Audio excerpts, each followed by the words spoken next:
तो श्रीमद् भागवत के तीसरे स्कंद में भगवान कपिल ने माता देवहूति को अद्भुत प्रवचन किया। ये प्रवचन को मैं बड़ा लाइक करता हूँ। तो वहीं तीसरे स्कंद की एक कथा है जिसमें कहा गया कि 83,99,999 योनियाँ ऐसी हैं जो किए गए कर्मों का भोग भोगने के लिए आई हैं। हाँ, जो अपराध किए हैं तो उसका दंड भोगने के लिए आई हैं। कितनी योनियाँ? 83,99,999। एक योनि ऐसी है वो भोग योनि नहीं है, वो अच्छे कर्मों को करने के लिए आई है। वह मनुष्य योनि जिसे कर्म योनि कहा गया। इसके द्वारा व्यक्ति देवता बन जाता है, इसके द्वारा वो ईश्वर बन जाता है, इसके द्वारा वो भगवान बन जाता है। उसका नाम है कर्म योनि। तो वहाँ ये लिखा गया कि माँ के गर्भ में जीव को जन्म लेते समय जितना कष्ट होता है, दुनिया में ऐसा कोई कष्ट नहीं है जो उसके बराबर हो। और भजन का प्रभाव यह है कि उसे माँ के गर्भ में नहीं जाना पड़ता। जो मैंने पढ़ा है, माँ के गर्भ में नहीं उसे जाना पड़ता। बच्चे का जन्म होता है, माँ को लगता है कि मैंने बच्चे को जन्म दिया है। वो सब चिन्ह होते हैं गर्भणी नारी के, लेकिन परमात्मा उस नारी के बगल में जीव को सुला के चला जाता है।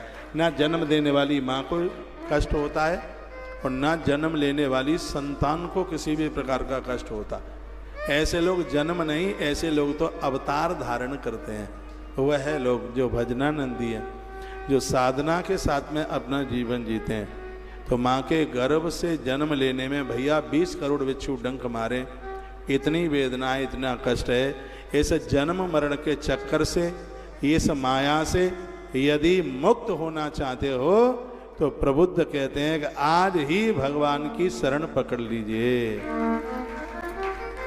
राजा ने पूछा तो भगवान की शरण मिलेगी कैसे? कहा गुरु कृपा से।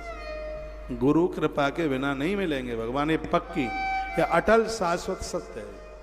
विभीषण को भी प्रभु राम का दरबार चाहिए, राम जी के चरण चाहिए। विभीषण को भी, तो उसके लिए भी कोई हनुमान जैसे गुरु की आवश्यकता है। गुरु के बिना यह बिल्कुल संभव नहीं है।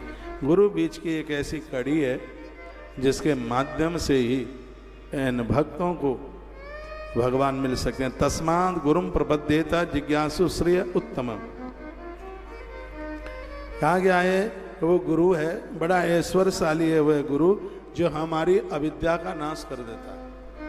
और जब हमारी अविद्या का नाश होता है तब हमारा ज्ञान प्रकट हो जाता है। और जब हमारा ज्ञान प्रकट होता है तो परमात्मा सातवें आसमान पर नहीं, हमें संसार के कण कण में वो दिखाई देता है। अविद्या का नाश होने, बाबा तुलसी को संसार के कण कण में भगवान दिखाई दे गए। और क्या अद्भुत बात लिखी उन्होंने। वो कहते हैं सिया राम मैं सब जग जानी, सिया राम मैं सब जग जानी, करहूँ प्रणाम जोरी जुग पानी। सिया राम मैं सब जग जानी, सिया राम मैं सब जग जानी, करहूँ प्रणाम जोरी जुग पानी। सिया राम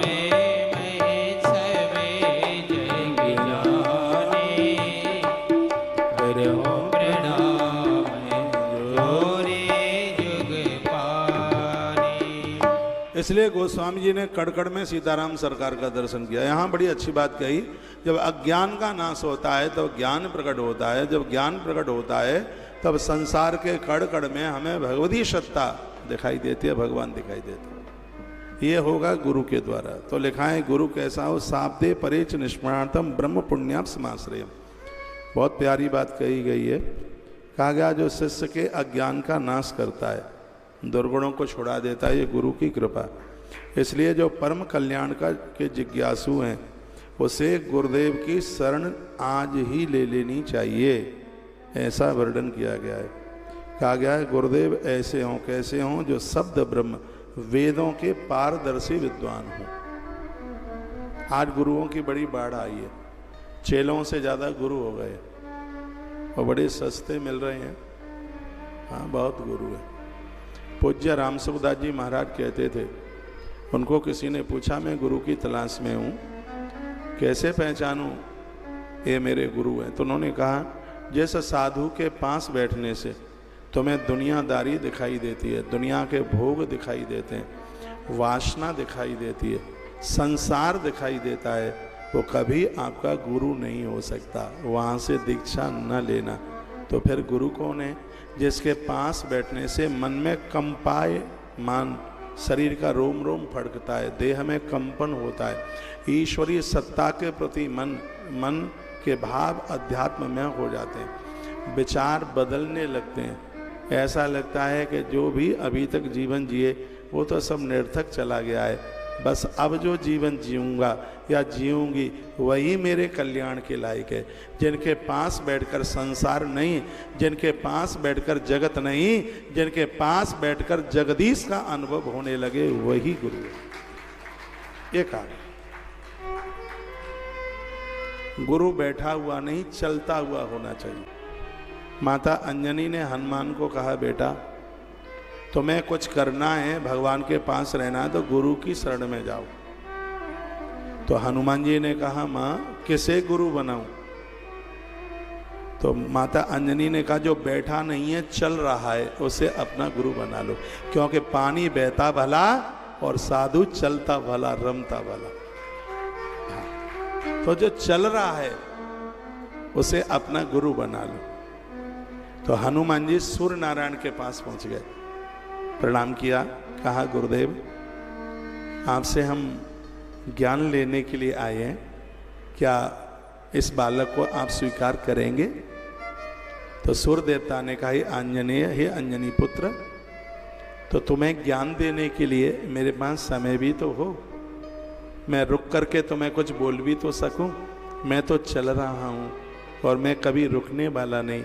हनुमान जी की आंख में आंसू आ गए, हनुमान जी रो पड़े, कहा मेरी माँ ने यही तो मुझे कहा था बेटा ऐसे गुरु का चुनाव करना जो चल रहा है रुक नहीं रहा, जो चल रहा है चल रहा है। हे गुरुदेव आप चलते रहिए, मैं आपकी तरफ मुख करते हुए मैं पीछे पीछे चलता रहूँगा, आप बोलते रहेंगे, उसको मैं अंजलि बांधकर मैं उसको ग्रहण